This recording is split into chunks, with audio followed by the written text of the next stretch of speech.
Stop it. No. Hi, everyone. Oh, no. Malfoy's having a really feisty day. She had a really feisty night, too. Yeah? She's Yeah. feeling it. She's feeling herself. She's feeling the devil inside her. That's At what least. I said. I support. She's a devilish girl. That's how I like them. Devilish.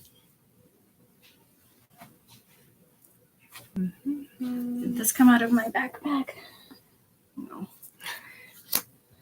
Looks like a picture frame template thing.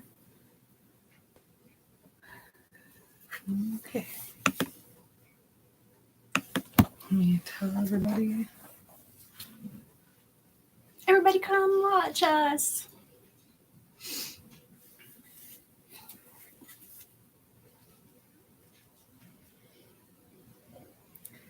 Emily, you're looking fresh and Thank you. gorgeous. And I rolled out of bed and did a bun. Whoa. It's fine. Everything's fine. Hi, it's Jamie and Caitlin. Good morning. So happy to have you here. Actually, let's see. I don't know what time it is in France. It's night. It's Monday night. I don't know. I'm guessing. Already? Is that right? My Or is goodness, the days go by so fast. Or are they on the other way? I'm not good at knowing. I don't know where the time starts and ends. I think it's The already night. Dateline. That's my favorite show.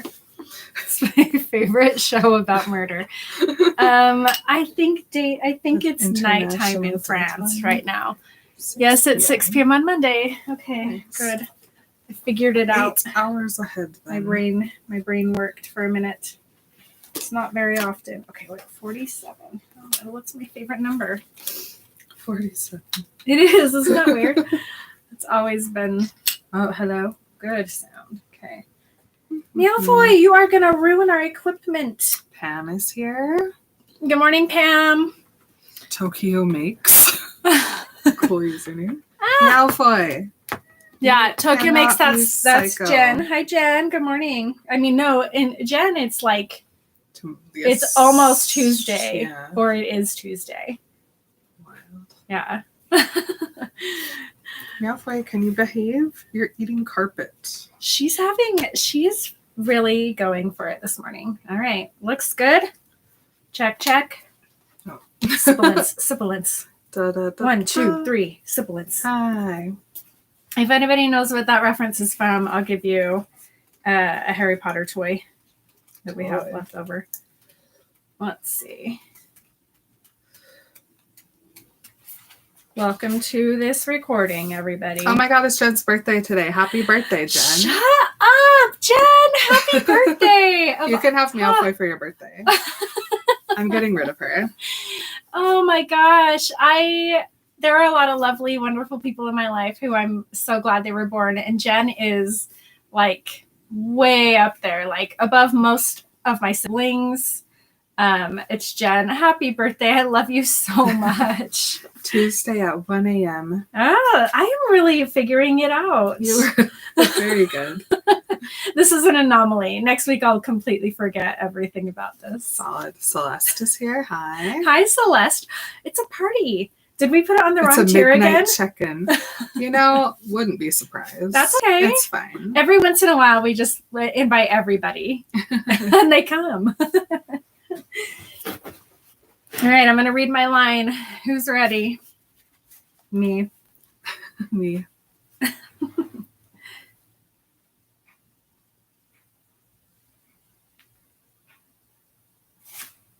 Should I do a really long or a kind of long? Which one do you think? Because it's on the same thing. I just could make it longer. Mine is going to be like 2 paragraph long for next chapter. Okay. So whatever you feel. All right. I'll do a kind of long.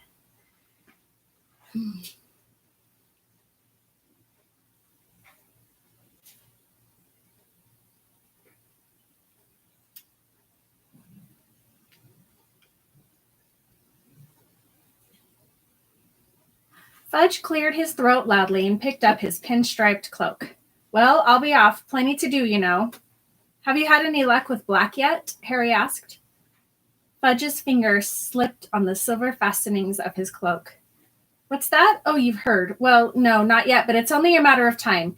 The Azkaban guards have never yet failed, and they're angrier than I've ever seen them.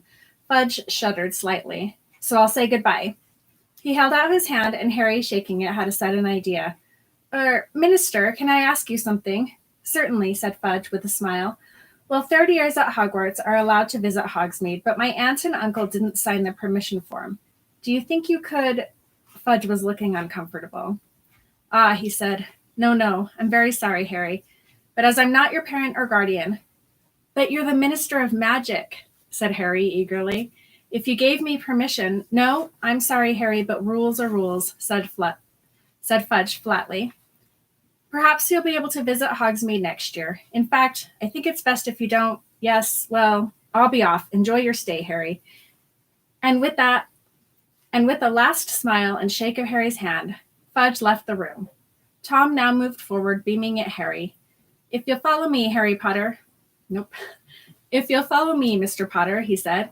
I've already taken your things up. Harry followed Tom up a handsome wooden staircase to a door with a brass number 11 on it, which Tom unlocked and opened for him. Inside was a very comfortable-looking bed, some highly polished oak furniture, a cheerfully crackling fire, and, perched on top of the wardrobe, Hedwig, Harry gasped. The snowy owl clicked her beak and fluttered down onto Harry's arm. Very smart owl you've got there, chuckled Tom. Arrived about 5 minutes after you did. If there's anything you need, Mr. Potter, don't hesitate to ask. He gave another bow and left. Harry sat on his bed for a long time, absent-mindedly stroking Hedwig. The sky outside the window was changing rapidly from deep, velvety blue to cold, steely gray, and then slowly to pink, shot with gold. Harry could hardly believe that he'd left Privet Drive only a few hours ago, that he wasn't expelled, and that he was now facing 2 completely Dursley-free weeks. It's been a very weird night, Hedwig, he yawned, and without even removing his glasses, he slumped back onto his pillows and fell asleep. How come the mirror didn't respond to him when he said it's been a weird night? The mirror was like, I'm going to give it a day. I don't want to spring myself on him too quickly. Look what I did instead of writing. A type. I typed, you guys. This is a literal first for me in this entire podcast. Journey. Our entire journey, I have never typed a word. It has been all handwritten in my books or on whatever graph paper, who knows. And so, but yesterday I was like, oh, I don't want to write so much. It's so tiring for my hand. And I feel like I don't get half as much down when I'm writing with a pen because I just can't write fast enough to keep up with my brain. So I was like, I'll just try it. I'm going to try. And I tried it and I was like, oh, this is better. So I typed and it's nice. It's still very disconjointed and very like stream of consciousness, but that's how I like it. They changed the Patreon website and app, and now I can't find anything. I logged on to that Patreon website yesterday, and I was like, no, do not do this to me. No, I like almost was screaming. Yeah, so I can't find anyone's location at all on my phone. Shoot. But where do you guys live? We'll make it. Should we retroactively? Should we just do it next week? We can save them for next time. Because, it's going to be a while before we record again. But that's okay. But I literally was like, okay, I understand I needed some things to change and be better. But the way that they did it, I was so confused for like 10 minutes. Just made everything worse as far as I can tell. That's what I thought, I noticed no goodness. I thought it was bad before. Like, I was like, this is not the best website. This is a really bad app. But then yesterday I was like, shit, this is so not good. And I was like, I don't know if it's just me because I'm... bless you. Oh my God. Bless you. Jesus. What the... Bless you. I suddenly got hot. I think I'm upset. Sneeze like 30 times. I'm so upset about Patreon that I'm sweating. I know. Why? Why? So much why? Because it doesn't make things easy. Anything. And if you're going to change it, do like a slight change so that the things we're used to, we can still kind of like, oh, I used to do it this way. It must still be similar. No, nothing is similar. It was like an entirely different website. And I was like, am I even on the right page? Yeah. It was bad. It's like the only things I can look at are things that like I don't need to access. If any of you guys in our chat watching us work for Patreon, please fix it, or go get a job at Patreon. You guys are so much smarter than me. If you're a programmer or something, go get a job at Patreon, and then we'll just tell you all the things to make it easy for us. I think that most content creators who use Patreon, we're just doing it on our own. We don't have like a manager who's like on there doing our Patreon. I know lots of people do, but most don't. Most it's just like me in my bedroom on my laptop. Anyway. Wild stuff. So we can wait, or we can do it now and just say we don't know where you guys live. Let's hold on to them. Maybe we can record a little thing to stick on an interview or something. Yeah, totally. Anyway, because we are recording next week, so if we figured it out by then, I'll do that and I'll stick it in.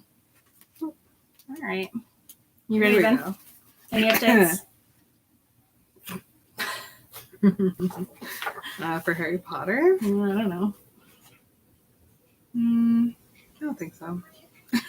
Well, hello, everybody. Hi, everyone. This is Marin. This is Emily. This is Remember Harry Potter. Welcome on this week's episode of Remember Harry Potter. Emily and I will be talking about Prisoner of Azkaban, Chapter 3, The Night Bus. I noticed I just said Azkaban. So I'm kind of going to be like President Coin, who just is like, Panem, Panem, Panem, Panem, Panem. Yeah, it's going to be whatever. Azkaban, Azkaban, Azkaban. Ugh, I'll stop. Yep, pronounce things however you want. It's all made up words anyway. Aww. Where were we last time? There we woke up to the worst week of the year, March for your birthday week. And we were not happy, but we were going to try and get something out of it, aka a signature on our Hogsmeade slip. Well, let me tell you, that didn't go as planned, because we've dealt with Marge for many days, and then we couldn't anymore. We accidentally exploded her, and then we said, fuck you, Dursleys, I'm hitting the streets, and we got our 5 possessions, and we walked out the door. Good for us. I'm just going to start doing recaps from Harry's POV. As if we were all on his shoulders. Honestly, doing for the things. About half of the time, that's how I write the descriptions of the episode. I'm like, we are back at Hogwarts. Yes, all of us are. Well, let's go ahead and start Chapter 3. I want to just point out that I feel like one of the things that makes this book and all of these Harry Potter books so relatable to all of us is that we all do stupid shit sometimes. And so when Harry does really stupid shit, we're like, yeah. I mean, we ended the first episode of this series with that being like, yeah, we all do the dumb things. Yeah, there were about 3 times where I just wrote off to the side, very Harry things happening here. Well, he's all alone. He has no friends or adults to be like, oh, that's stupid, don't do it. Yeah. But like sometimes we all get really angry and we blow up our aunt, thank you, and we storm out without thinking, only to end up several blocks away with like a clearer head and a sweatier shirt. So like Emily said, last we saw Harry, he was leaving the Dursleys' house for good, and this was like really for good. This kid has no, I know that like when kids run away, there's never an intention of like, I'm going to go back. But no, literally, if Harry was not like physically forced to go back, he never would have. So there was no thought, only anger. But now, now that he's like several blocks away and he's all alone and he just did some seriously serious magic, the panic is setting in. Because last time that he Dobby, not him, did magic at home, he got a "you're going to be expelled" letter from Hogwarts. So he's pretty sure that has happened. Like, he's expelled, period. And he's also pretty sure that he's going to be arrested at any minute now. He's like, where are they? Why have I not been arrested yet? And so while he's sitting there thinking and wondering where the magical authorities are, he's like, all right, I gotta do a plan. Right? Right. So he knows that if Hermione and Ron were there, they would help. But they're not, which I love that. I love that he's like, all right, I know I'm expelled and I'm on the run now and I'm a convict. But if Hermione and Ron were here, they'd be helping me. Yeah, I'd like to see the progression of Harry's trust in Ron and Hermione. Because in book 3 here, he's just like, I know they would help me. In book 5, he full on hallucinates the conversations and advice that they would be giving him. Oh my gosh. Right? Like, we get to see the progression of like his head friends manifesting. Yeah, these are his people. But they're not there. He has no muggle money, so he can't, go get a hotel room? Like, what would he do even if he had muggle money? I guess I won't buy my own house. So he's pretty much screwed. And since he's already in big trouble from blowing up Aunt Marge, he has nothing else to lose. So he's like, I guess I'm just going to do more magic. His plan is he's got to get his muggle money. I mean, he's got to get his wizard money so that he can start his life as a teenage wizard outcast. He's just resigned to the fact that he's not going to go back to Hogwarts, but he's also not going to go back to the Dursleys. So he's like, I got to go get my money. He's going to grab his cloak out of his trunk. He's going to bewitch his trunk to be feather light. He's going to attach it to his broom, and he's going to fly to London. Honestly, not the worst plan. I mean, it fine. Makes sense. I think it would have worked. Yeah. If this next thing hadn't happened, go for it. Yeah. You know? So he's going to get his wizard money. Listen, he's desperate, and it's better than having to talk to the Muggle police. Because he imagines that, and he's like, no, I can't talk to those guys. Same. Mm-hmm. So he opens his trunk to get his cloak. I love his conviction here. He's like, I have a plan. I'm going to do it. But before he can find his cloak, he feels eyes on him. And sometimes we all feel that feeling of like, somebody is watching me. So he looks around. He doesn't see anyone. And he's like, oh, man, I'm just nervous. So he goes and he keeps looking, but he can't keep looking because he is definitely sensing someone nearby watching him from the alleyway behind him. He turns around.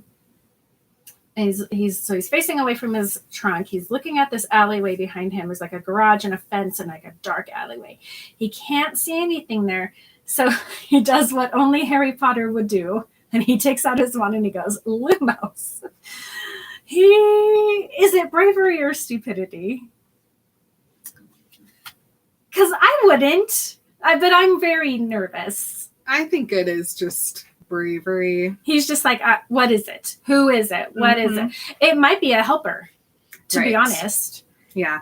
I mean, it would be stupid to not look into it, maybe, if you're all alone outside with no cover, you know? Sure. Just be like, oh, I'll ignore the feeling in my gut that says something is bad.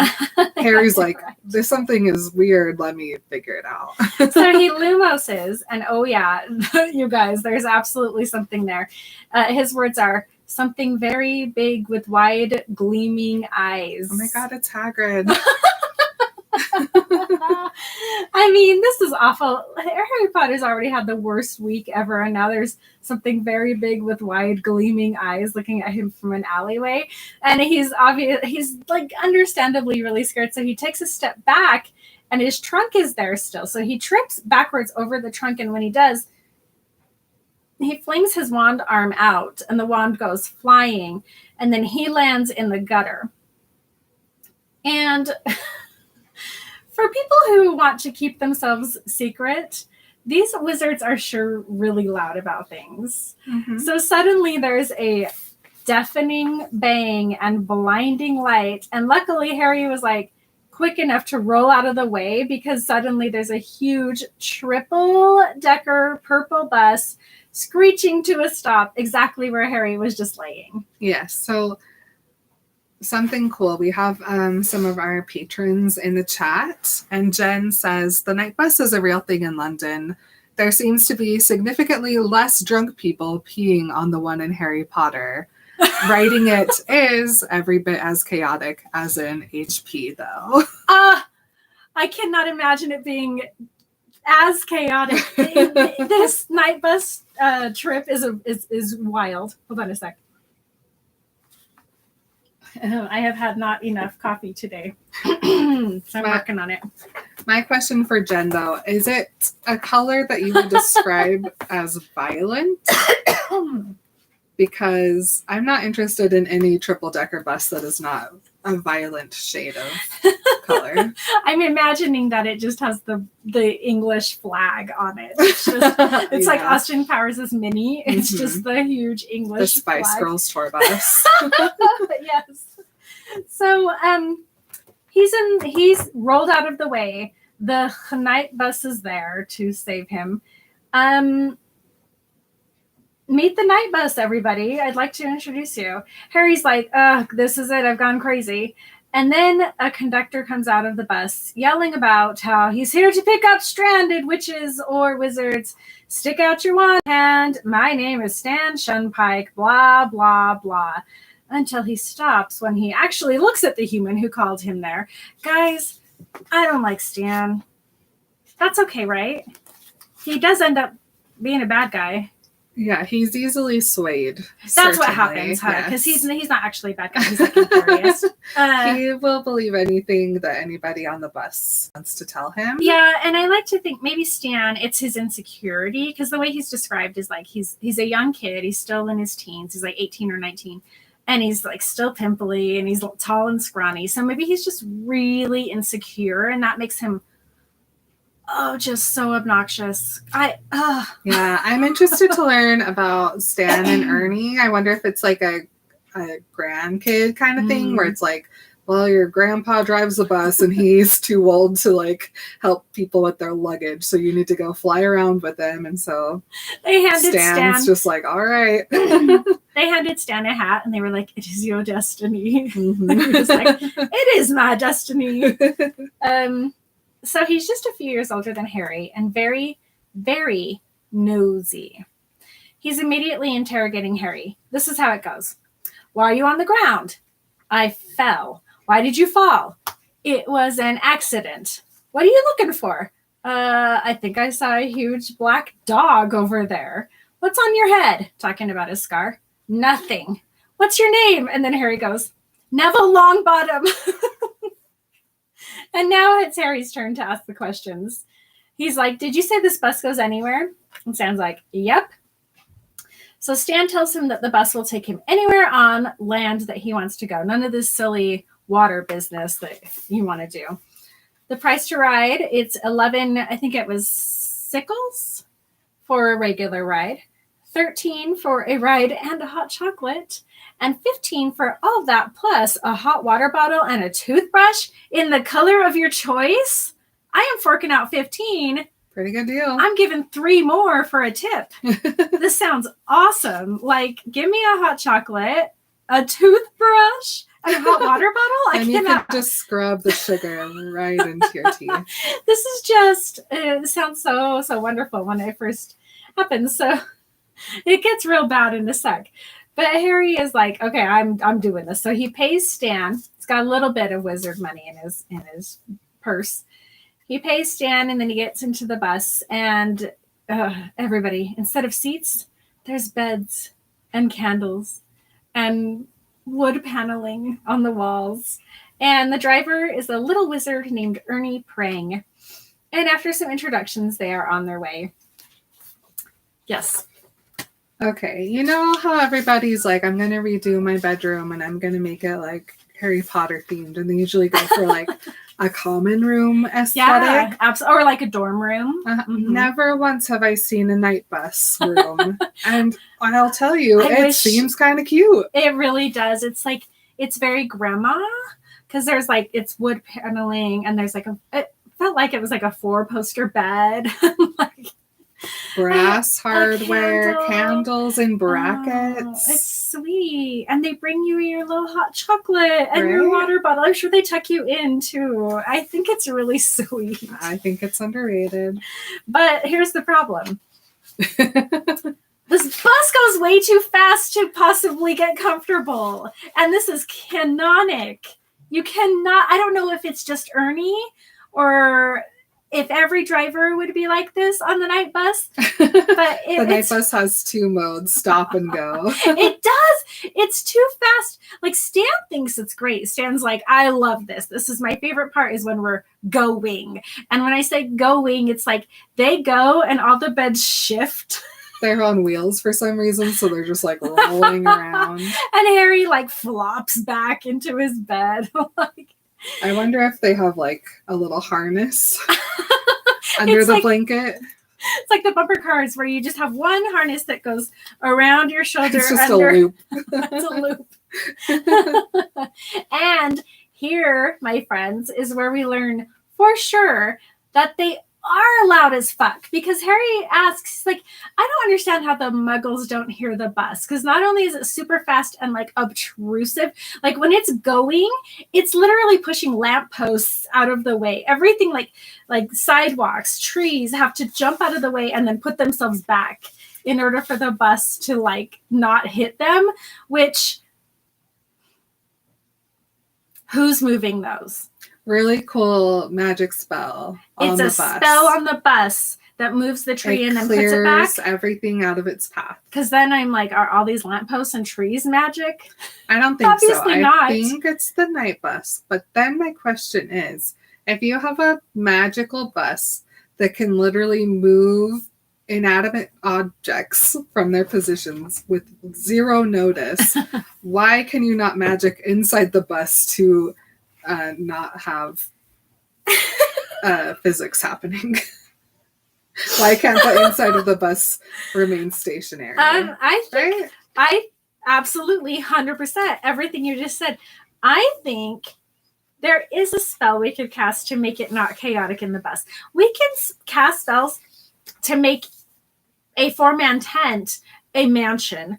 We could definitely magic a bus to not be all wibbly wobbly inside. I think Stan and Ernie are just into it. They just like the chaos. They love the chaos. Yeah. Poor Madame Marsh, though. She frequently uses the night bus for her transportation needs. Always goes out and pukes when she gets to her destination.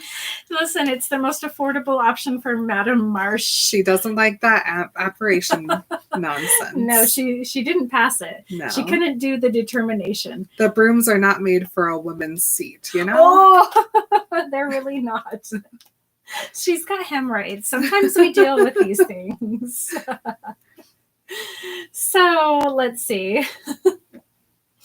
And they're like, oh, well, we actually can be this loud because muggles, super dumb, and they don't listen to or notice anything. Confirmed. He's actually kind of right. Because I have to think of it this way.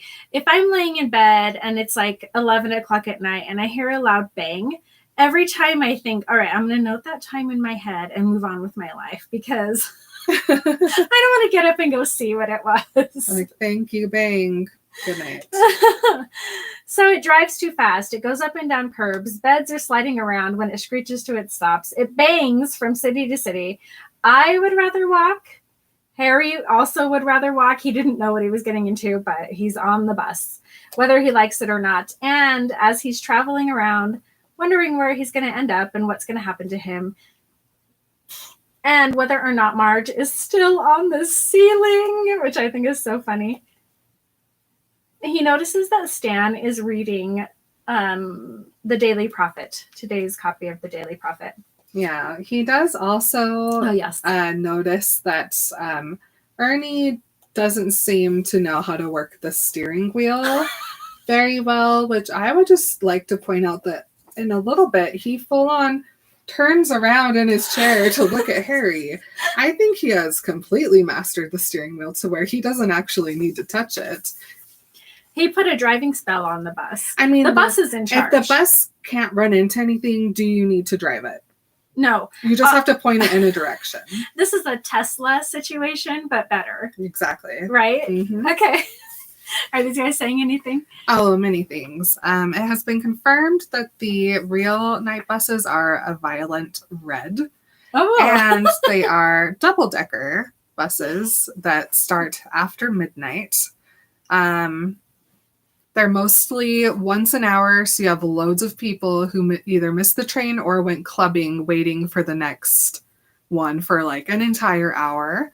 And Jen says more because the bus is usually late and it's like the Hunger Games trying to get in and grab a seat. It's like Sparta on the night bus. You know what? That's interesting. Last year, I was in Las Vegas for one day bringing my sister-in-law's mom home. And we were driving to her house, and I saw a double-decker bus in Las Vegas. It was just full. It was full. It was probably 120 degrees. It was June, and I was like, "What is going on with this bus?" And that sounds a lot like it, but it was the middle of the day, which I think in Las Vegas you need something like that for people to get across the city and not like die of heat stroke. So, yeah, but I love this. I love this. This feels like it's a cheap public service. People have to pay, but it's like not very expensive, and you can get off of the street. Like it feels so much safer than just like, well, sorry, it's midnight. You figure it out for yourself for the like take an Uber or I don't know. It feels much safer than what we've got here in our town. So right there on the front page of Stan's Daily Prophet is an article about and a huge picture of the escaped convict that Petunia was hoping to find in her front yard. And honestly, he was probably there in the front yard, just sitting there, licking his paw. Whoops. Sirius Black. Harry is surprised, so he tells Stan that he saw that man on the Muggle News. And Stan just, maybe it's his insecurity again, but he simply cannot be kind to Harry. So he, first of all, insults Harry's intelligence, and then he tells him he should read the paper more, but then he hands him the paper.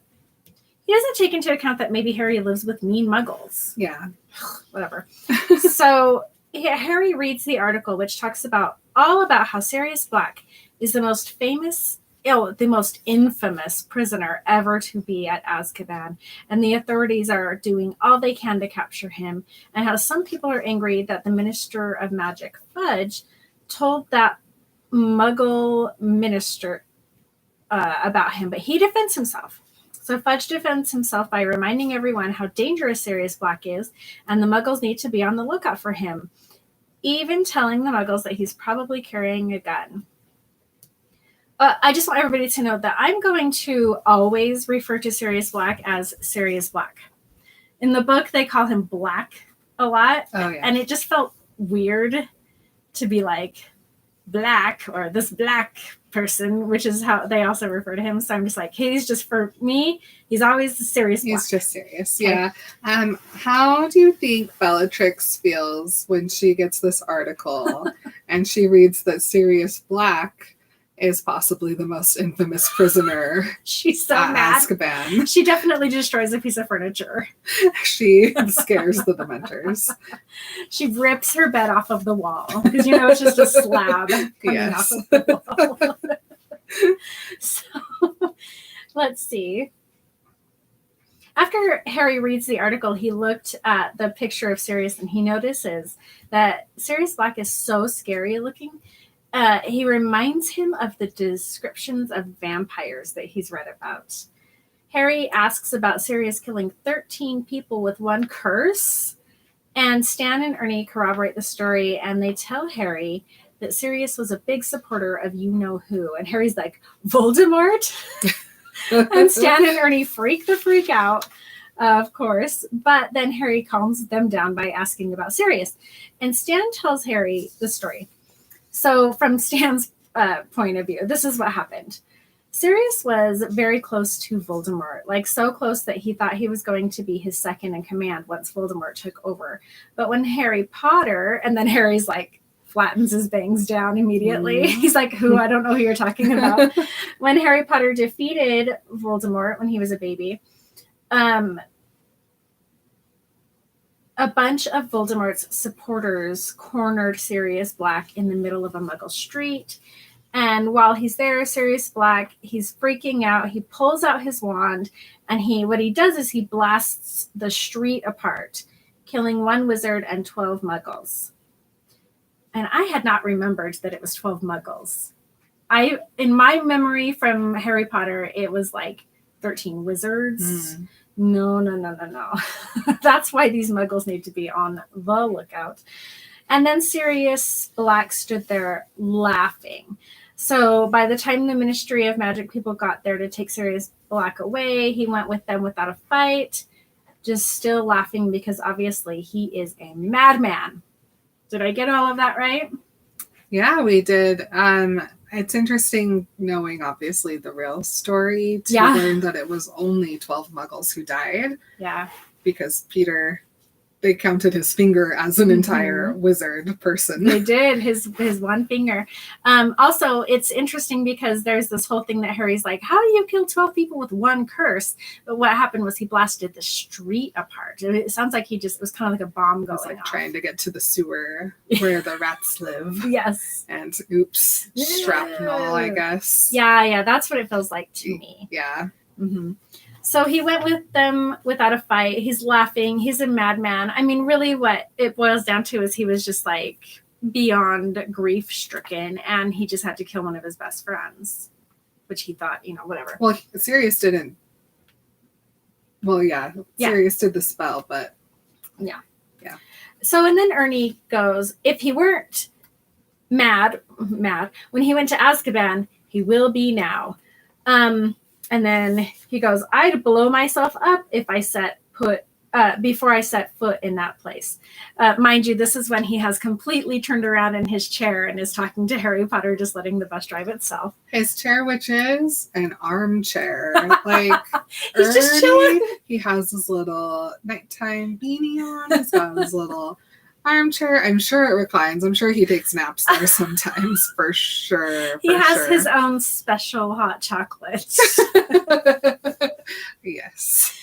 So, oh yes, we have a chitty chat. Make sure.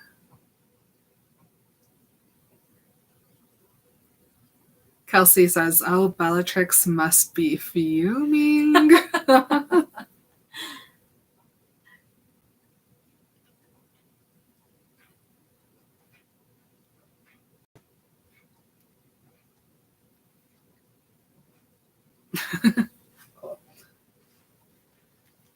So that's what Ernie has to say about Azkaban. He would literally blow himself up before ever setting foot in that place. So yes, everybody, the place where our beloved Hagrid was sent for 2 months last school year for maybe opening the chamber is so effing bad that this bus driver would rather die than go there. So then they continue the story that the ministry really had a hard time covering up the murders. They had to say that it was a gas explosion. And now, after all that, and after 12 years, Sirius Black is out. I find it interesting that Dumbledore, in all his very Dumbledorean ways, doesn't make us go to Azkaban for a field trip this year. No, yeah, that's true. It seems very like Dumbledore to be like, all right, kids. Not only would he take them to Azkaban, but there would be no chaperones. It would be 4 teachers tops and all the year of kids. And kids like Harry and Ron and Hermione would be like, look at this passageway. Well, yeah, I would be like, okay, everybody, go to whatever full level of Azkaban you want. Maybe, like, the higher you go, the worse the crime. I don't know. That's how I would organize my wizard prison. Sure. Based on, get the real bad guys up top. Yeah, like, you guys, it's fine. But everybody has to go, like, find someone and write a report. on them. I don't know. There's a lot that can be my done with gosh. Azkaban, but we never go there, and it kind of makes me sad. Well, I mean, we learn a little bit later that Dumbledore hates the Dementors. So maybe that's why. He's like, I will not, even though I'm a nightmare, I still am not going to let kids hang out with Dementors. Yeah. Like, he fights against having them at Hogwarts. Right. But no one has ever escaped from Azkaban before. But he probably doesn't stand a chance against the Azkaban guards. And this subject is just a step too far for Ernie. He gets, when people start talking about the Azkaban guards, he gets what he refers to as the collywobbles, which is very similar to what Arthur likes to call Molly. Molly wobbles. Yeah. I love it. Yeah. I it's wish like somebody would call me something butterflies, wobbles. you know? Yeah, the collywobbles. Uh-huh. From talking about the Azkaban guards. So Stan is like, all right, I don't want to bother Grandpa. So he puts the paper away and he stops talking for a while. And poor Harry. This little thought monologue is hilarious. Yes, the poor guy. All he can think about is how in a few days when everyone finds out about him running away and blowing up his aunt, some other wizard is going to be hearing this story of him on this bus from Stan. He, Harry, had broken wizard law just like Sirius Just Black. like Sirius. Was inflating Aunt Marge bad enough to land him in Azkaban?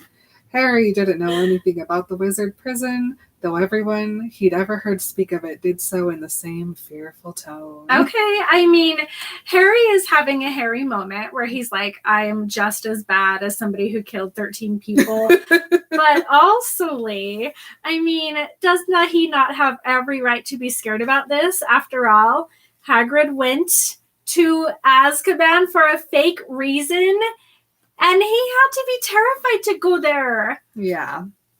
He knows, he's a grown-up. He knows how bad it is. And so now Harry's like, oh no, I have the realization that like if Hagrid could be sent to Azkaban for literally not doing anything, I could probably be sent to Azkaban for blowing up Aunt Marge. Yeah, Like, it seems silly that there's only one prison system, but it checks out, I guess. It does. One prison system for any crime. Yeah. You blow up your aunt, goodbye. You literally don't do anything, goodbye. You kill 13 people, goodbye. Like, what? Okay. Sure. And it's interesting because they sent Hagrid back because he didn't actually do the crime that they said he did. But if they hadn't found out that it wasn't him, he'd still be there. Oh my gosh. Anyway, so the bus keeps going and Harry keeps worrying.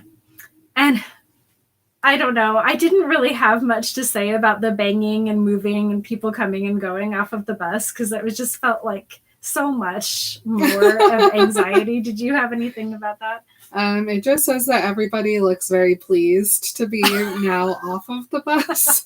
And I guess the way that Ernie drops people off is in order of getting on the bus and not by direction on the route. So Harry's just go wherever. been going left and right, up everywhere. And because he was the last one on, he's the last one off. So finally, everyone else has been dropped off. But Harry's going literally to like central London, which I imagine they've passed by a few times by now.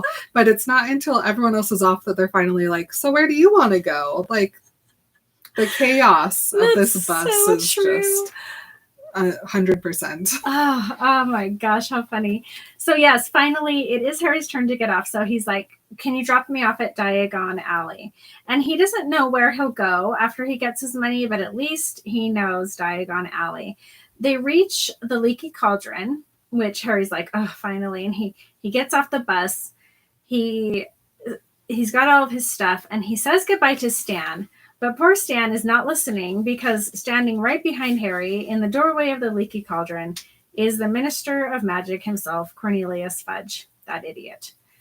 standing there with open arms, welcoming Harry. And Stan is like, oh my gosh, Ernie, come here. And then he's like, wait, what did the minister call you, Neville? And the minister is like, this is Harry Potter. And Fudge is trying to get Harry into the pub. And Stan is a guy who loves gossip. This is his wet dream come true. He's just like, I cannot believe it. I am meeting Harry Potter. And he's like, why did you lie about who you were?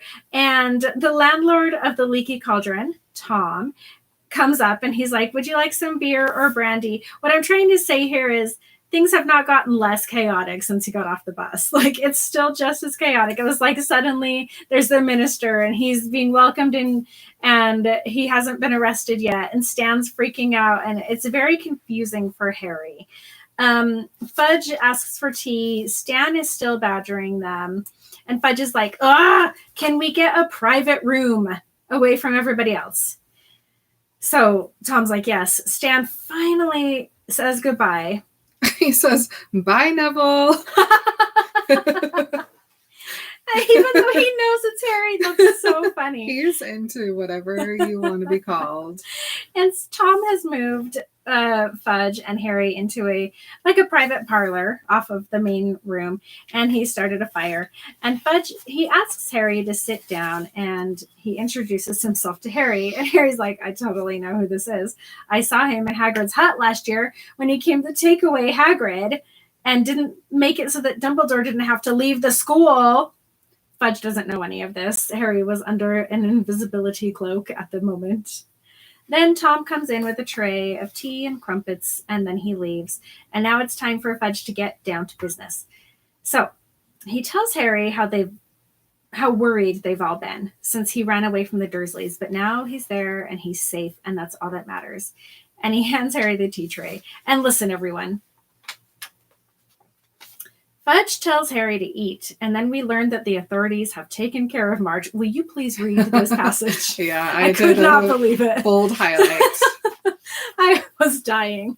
He goes, now then, you will be pleased to hear that we have dealt with the unfortunate blowing up of Miss Marjorie Dursley. 2 members of the Accidental Magic Reversal Department were dispatched to Privet Drive a few hours ago. Miss Dursley has been punctured, and her memory has been modified. Can we talk about this for a minute? Yeah. From what I've gathered, they did leave Marge for quite some time. Because I'm assuming that she got blown up at about 9 o'clock at night. And by this time, it's full-on morning. Don't you think? He as wrote Harry that goes bus all and night. sits in his room, he says that the sun is starting to come up. So it's probably like 4 in the morning by now. Because the sun isn't quite up yet. But they said, Fudge says right here that a few hours ago they sent authorities. So the authorities got there 1 in the morning. I would imagine she really was there hope. for about 4 hours, just bobbing on the ceiling. That's what I'm hoping. That's what I've gathered.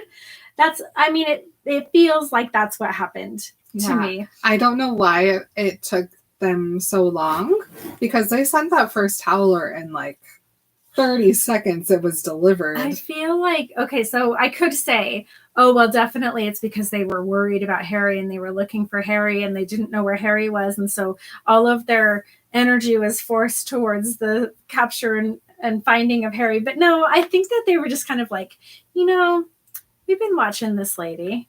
We'll just let her bounce around for a little while. Well, I feel like they didn't even get there until like 1 That's what I'm saying. Because, like they were just like, eh. Yeah, the Accidental Magic Reversal Department must have a hefty load. There's people doing accidental magic left and right? They have a really big caseload. I'm still confused why Fudge specifically is the one out and about looking for Harry not the R's. It's so weird to me that Fudge is the one specifically who's like, I gotta find Harry Potter. It just seems, it's good. We don't want Harry to die. Sure. Yeah, but there's a lot of people who could do that job. There are people who that probably is their job. Yeah. Yeah, no. And Harry is like, Like, it doesn't make any sense that this is Fudge at all It to doesn't. me. But so then not only did they leave her there for quite some time, but then they literally just popped her. They just took a big needle and stabbed her, and then it made that squeaky balloon noise. She kind of like flew around, hit the walls. Boom. Yeah. You know, wizards are funny like that. Mhm. So, period. Anyway, Fudge loves the response of his workers, and he assures Harry that everything is okay with the Dursleys. And that they'll definitely take him back next summer, so everything's fine. And Harry is like, no, I never want to go back there. That's the whole point of leaving. But Fudge is like, nonsense. You guys really do like each other deep down. And Harry is so upset that he can't even correct Fudge about this. And also, Fudge is like, well, all we have to do now is figure out where to put you for the next few weeks until school starts. No. That's not.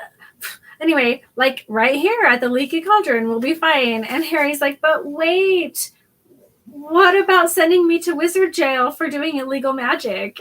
Fudge is like, oh, Harry, everyone blows up their aunt sometimes. And Harry tells him about how he almost got expelled last year because of an elf smashing a pudding at the house. And Fudge is like, what is wrong with you? Do you want to be expelled? Harry's like, no, but what is going on? And Fudge gets super awkward then, and he reminds Harry that sometimes circumstances change, tells him to eat a crumpet, and leaves to go get Harry a room at the pub. ? Do all pubs have also rooms to stay? Yeah, I don't know. I think that'd be really cool if like every pub is like a pub/hotel. Right? I was like, because then it's like even better. You don't have to get on the night bus. Just go upstairs. Exactly. I don't know why it never occurred to me that they always refer to this as a pub when clearly it's like a bed and breakfast. Yeah, it is. And it's funny because I don't know what the rules are like in England. I think that you can drink earlier than you can here. But he's 13. And he's just like, well, you get to like live and hang out in this pub for the next 2 weeks until school starts. They're like, hey, Tom, can you just make sure Harry doesn't disappear? That's my favorite. Like, I talk all about it. I love it so much. So, I don't know. I love that question, and I would love to know the answer. Now, things have been weird and confusing for Harry before, but this situation is absolutely beyond anything he's ever had to process. He simply cannot understand why Fudge was just waiting for him at the Leaky Cauldron if it wasn't to punish him. And isn't it super weird that the Minister of Magic himself is involved in a case of illegal underage magic? Like, Fudge is like exactly what you just said. Fudge is here doing all of this work just for Harry Potter blowing up his aunt. Like, he's like, I don't understand at all why Fudge is here. He's literally the president of magic. Yeah, I mean, from Fudge's point of view, he's like, okay, we have Sirius and we know that Harry is his main target, so maybe where Harry is, Sirius will follow. Okay, yeah. But then why is Harry not assigned like a security detail? Like, why is next door not an R who just follows him around and eats the ice cream with him, and they stare at the firebolt together, and like Harry's like, what do you do for work? And he's like, I catch bad wizards. This could have been Harry's such like, a great... That's cool. You know, this could have been such a great buddy movie. I'm just saying, like, I want the like quiet, like Kingsley Shacklebolt, just hanging out with Harry for a couple weeks. Like, I guess I'll babysit this kid. But no, it's just Tom. It's just Tom, who also has a full-time 24-hour day job. Yeah. In the chat, Jen did say not all pubs, but yeah, a lot have rooms traditionally. It's more of an inn. Oh, I love that. It's like the Prancing Pony. Yeah, and Celeste says loads of pubs do. Most just have flats above, but some are hotels. They have flats? I want to live above a pub. Yeah. I truly do. That is my vibe. Like the music and the people screaming and having fun, and I'm up there like reading and drinking tea. Like, this sounds wonderful. Yeah, Jen also says you need to be over 14 to sit in view of alcohol being served, like at the bar. But inns and pubs are family spaces. They have swings and slides in the beer garden and are often very child-friendly places. Oh, let's go to England. It dates back from when beer was safe to drink, but water would be dirty enough to kill you back in medieval times. Kelsey says, why do almost no adults try to protect Harry? It's infuriating. Kelsey, you are speaking our language here at Remember Harry Potter. Yeah. Infuriating is the word. So, listen to this, though. Fudge is back from getting his room, or Harry's room for him, and honestly, these 2 weeks have so much potential for awesomeness. Listen, he gets to stay in the pub. He's in room 11. All by himself. And although he's not allowed to go into Muggle London, he's like, I don't give a shit about Muggle London. He gets to hang out in Diagon Alley all he wants to every day. As long as, the only rule is be back in the pub by dark. Emily, can you imagine at age 13 having 2 weeks of this? Yeah, this is honestly everyone's best situation. I can't. I'm so happy for him. The only adult looking after him is Toothless Tom. The alley is at his disposal all day, every day. And Harry's like, why? I love that Harry's immediately like suspicious. He's like, wait a minute. Why? And Fudge just doesn't want to lose him again. He's like, we just don't want to lose you again. And he has to go. So no more answers to any questions as is usual. But Harry does have one more question. Has he had any luck finding Sirius Black yet? And Fudge gets visibly upset and nervous about this. But he says that the guards are super angry. So they'll probably find him soon. So bye. And Harry's like, wait, one more question. I want to go to Hogsmeade. Will you please sign my Hogsmeade form? And I think this is a completely fair question. He's the literal minister of magic. He can sign it, right? Right? I mean, if you didn't sign your kid's permission form, but then Joe Biden was like, I'll allow you. Yeah, I have to just be like, well, Joe Biden says you can, so go for it. Like, especially in this kind of circumstance where you do understand as a wizard that those muggles are assholes. And of course, they're not going to sign the permission form. It wasn't for a good reason. It was just to control and abuse him. Fudge knows that. Yeah. Well, and I feel like if it had been last year, Fudge would have been like, why not? Even McGonagall would have been like, absolutely, just go. This year, they're like, and it's because of Sirius. Sirius is going to kill you. It makes me so angry. If Diagon Alley is safe, then also Hogsmeade is safe. Period. Should be. Mm-hmm. Period. So Fudge is like, no, I'm not your guardian. And Harry's like, you're the minister of magic. Also, suddenly rules matter. Because Fudge is like, oh, rules are rules. But it's like, oh my gosh, we have bent so many rules in these past 2 books. He's like, you can go to Hogsmeade next year. I gotta go. So he leaves and Harry follows Tom to room 11, which is also a very nice room. It's like so cozy and warm and cute. And all of his things are already there, including our girl Hedwig. She's got there. I don't know how she knew he was there. She got there like 5 minutes before he did. My question is literally, how? She just knows. How? I love that Tom says it. Tom's like, you got a smart owl there. Like, she came 5 minutes before you did. How? We knew you were coming because Hedwig showed up. Did she sniff him and follow him on the bus? She followed the bus. She was like, fuck this bus. If I know Harry, he's going to that one place. So she goes there. I'm interested in owl magic. I didn't really think of owls as being magical. Really? Because I've always thought I guess they would. Because sometimes they'll be like, Hedwig, give this to Sirius. I don't know where he is. And she just finds him. They have like magic location device. I mean, they do. She finds him anywhere. And she understands English. So I don't know. Hedwig's awesome. Yeah, she is. Let's see. And then Tom is like, your owl is awesome. And then he leaves him to himself because Tom's a really good inn owner. So Harry does what we all do. He sits on his bed and he pets his pet while thinking deeply about his life. And he just can't believe what's happened. And I did read this in the line in the beginning, but will you give us a little recap of what the last page says there?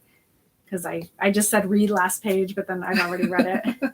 Yeah, it says Harry could hardly believe that he'd left Privet Drive only a few hours ago, and that he wasn't expelled, and that he was now facing 2 completely Dursley-free weeks.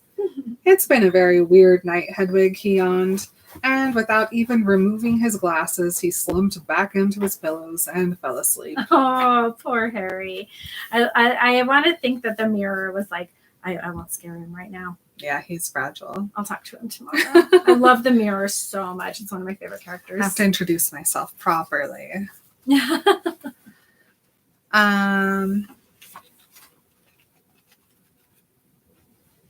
Jen says yes, come to the visit a load of Harry Potter locations, but not before I go back, please. No way. I would never go to London unless Jen was there, ever. She also says the owls know so much, even Errol. # justice for Errol. Yes, it is the hashtag of the season. Yes. Well, thank you everybody for joining us. Oh, do we want to spend a minute looking through that, or? I think we got everything. Well, thank you everybody for joining us for this episode of Remember Harry Potter. We are so grateful to have you as listeners and as buddies and as just fellow human beings in this world. We're going to be back next week with chapter 4, which is called The Leaky Cauldron. And then after that, we're going to get started with some character episodes. So I think we'll probably be talking about Aunt Marge soon. We'll be talking about Stan and Ernie soon. So Maybe Tom. I'm interested to get some more information on these weirdos. Me too. If you are interested, every single time we do a Harry Potter episode, we also do a bonus video on our Patreon. So if you'd like to watch that, come over and join us. We're going to go record that right now. And if you would like to join the rest of our patrons in the chat while we record, that is another perk of being one of our patrons. And we'll see you guys later. And until we do, let's create something magical together. Bye. Bye.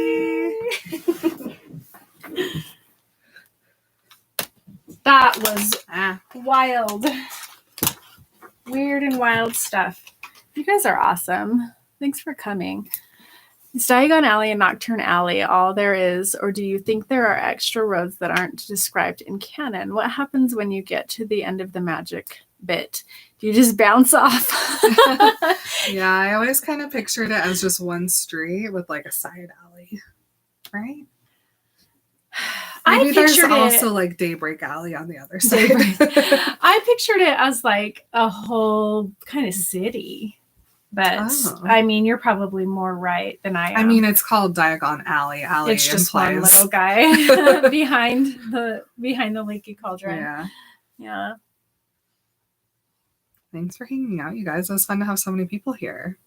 Pam, you're adorable and amazing, and I love you. Mm-hmm. And I can't wait to meet you. Yes. I have to go this close to see it. Oh, I love you guys. Oh, the landlady who run the pub normally live upstairs. Oh, I think that's great. Be on the Eurostar So Fast for a UK Remember podcast meetup. Oh my gosh, yes. Can you imagine? Someday.